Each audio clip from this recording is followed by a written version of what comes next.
Olá, crianças, tudo bem? Hoje a Prof vai contar para vocês uma história muito interessante, a glamurosa história do charque.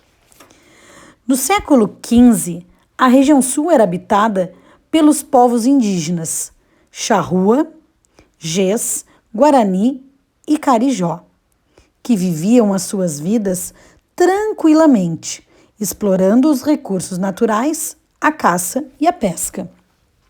No século XVI, a Espanha envia ao Brasil padres jesuítas para catequizar os índios e estes fundam aldeias chamadas missões jesuíticas.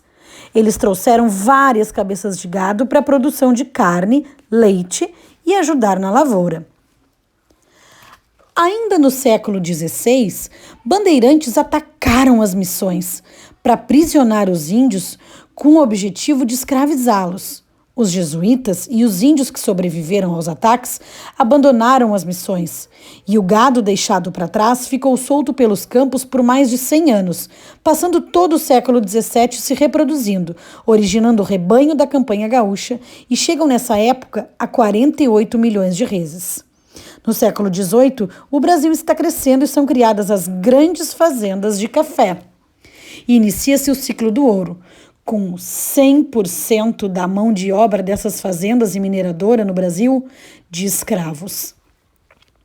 O Nordeste, com seu clima ensolarado, produz ração para alimentar os escravos, a carne de sol por ser barata e dispensar refrigeração. O produto não era grande na época, mas mesmo assim os produtores de carne de sol já exportavam para outros estados do Brasil. Só em 1777 acontece a seca, conhecida como a Seca dos Três Setes, que dura até 1779, causando a morte da maioria dos rebanhos, inviabilizando a produção do charque no Nordeste. Em 1780, José Pinto Martins, um dos mais importantes produtores de carne de sol do Nordeste, fica sabendo da abundância do rebanho gaúcho e se muda para o Rio Grande do Sul. Em Pelotas, ele recomeça a produção do charque. Excelente negócio, as fazendas de charque se multiplicam. Rapidamente, e por causa da produção abundante, o charque passa a ser vendido para o resto do Brasil e países da América Central. É no início do ciclo do charque em Pelotas que as charqueadas ficam conhecidas pelo Brasil todo pelo mau cheiro e a quantidade de moscas e urubus. O Arroio Pelotas, apelidado de Rio Vermelho, por causa da quantidade de sangue de animais mortos nas charqueadas. Escravos de outras regiões do país eram ameaçados a serem vendidos para as charqueadas caso não se comportassem. Tamanho o horror das condições de trabalho.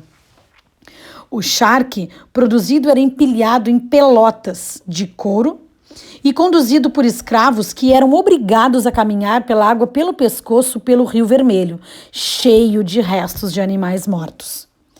Eles puxavam as pelotas pelos dentes, chegando até o Rio São Gonçalo, onde encontravam embarcações maiores que não tinham condições de entrar no Arroio Pelotas, porque eram muito grandes. O charque era levado para Rio Grande e eram carregados nos grandes navios para exportação. Em 1814, 50% da população de Pelotas já era composta por escravos. Os charqueadores enriqueceram rapidamente e começaram a ostentar casas enormes que mais pareciam palacetes no centro da cidade, para fugir do mau cheiro das charqueadas. Em 1829, Dom Pedro I outorga o primeiro Barão do Charque. E em 1835, a freguesia de São Francisco de Paula é promovida à cidade de Pelotas, numa referência às pelotas utilizadas pelos escravos para o transporte do charque. Em 1860, Pelotas e Rio Grande apresentam um crescimento de 900% de patrimônio dos charqueadores é suficiente para que eles adquirissem as maiores plantações de café disponíveis no Sudeste. Em 1888, é assinada a Lei Áurea e, com a abolição da escravatura, acaba também com o consumo de charque em todo o país.